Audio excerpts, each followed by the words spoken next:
Alors que la vente de livres sous forme dématérialisée est en pleine croissance, deux types de livres sont proposés au public.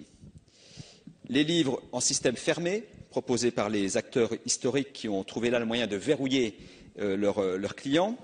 En réalité, ce ne sont pas des livres qui sont vendus, mais des licences. Oui, parler de la Bretagne, il y a de très bonne littérature issue d'auteurs bretons. Et ces auteurs, si ils sont sous l'effet de la licence d'Apple ou d'Amazon, on ne pourra pas les faire lire à nos enfants, de la même manière que cet excellent livre de Svetlana Alexievitch sur la fin de l'homme rouge.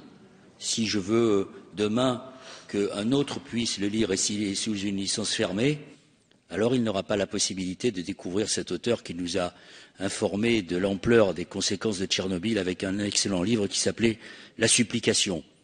Et donc, je voudrais répondre à Monsieur le ministre qui nous dit très justicieusement qu'il ne faut pas remettre en cause et en péril les négociations qui ont lieu avec l'Union européenne et rappeler ici combien nous nous opposons à cet accord qui se prépare entre l'Union européenne et les États-Unis. Je pense à l'accord sur le marché transatlantique.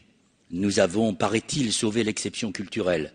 Mais il va sans dire que si vous n'acceptez pas notre amendement, nous risquons de porter un coup fatal à cette exception culturelle en laissant libre cours à Apple et à Amazon la possibilité d'exercer une manière, non pas de dictature, le mot est trop fort, mais de mettre à bas cette exception culturelle dans le cadre du marché transatlantique. Donc il faut que nous nous protégions au niveau français comme au niveau européen. Et effectivement, l'amendement qui est présenté par le groupe écologiste vise à sauver le droit à la lecture, le droit à pouvoir revenir sur un livre.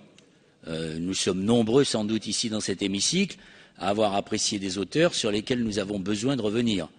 Eh bien, si on en reste à Apple et à Amazon, ce sera impossible. C'est aussi donc un droit à l'information, un droit à la culture et un droit à la lecture qui doit être un droit inaliénable et considéré comme un bien commun. Merci, monsieur le député. Monsieur Alauzet, vous avez la parole. Oui, monsieur le ministre, monsieur le rapporteur, je pense, enfin, je n'ai pas l'expérience du ministre Cazeneuve au niveau de l'Europe, mais je pense que le risque, il est exactement contraire. Je pense que le risque est lié au fait que l'on défende, pour cette TVA réduite, un livre qui en réalité est un service.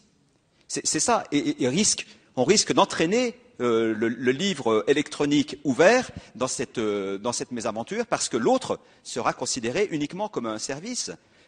Que se passe-t-il en pratique quand les personnes achètent ce livre? Elles vont s'apercevoir, parce que la transparence n'est pas forcément reine dans cette affaire-là, au bout de quelques semaines ou quelques mois, que tout à coup le livre ne fonctionne plus.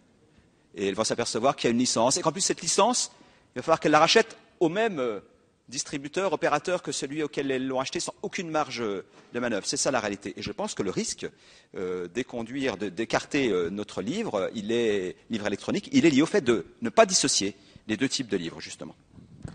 Merci, monsieur le député. J'ai cru comprendre que vous mainteniez votre amendement, n'est-ce pas? Je vais donc mettre aux voix cet amendement 22 qui a recueilli l'avis défavorable du gouvernement et du rapporteur. Qui est pour? Qui est contre? Il est adopté.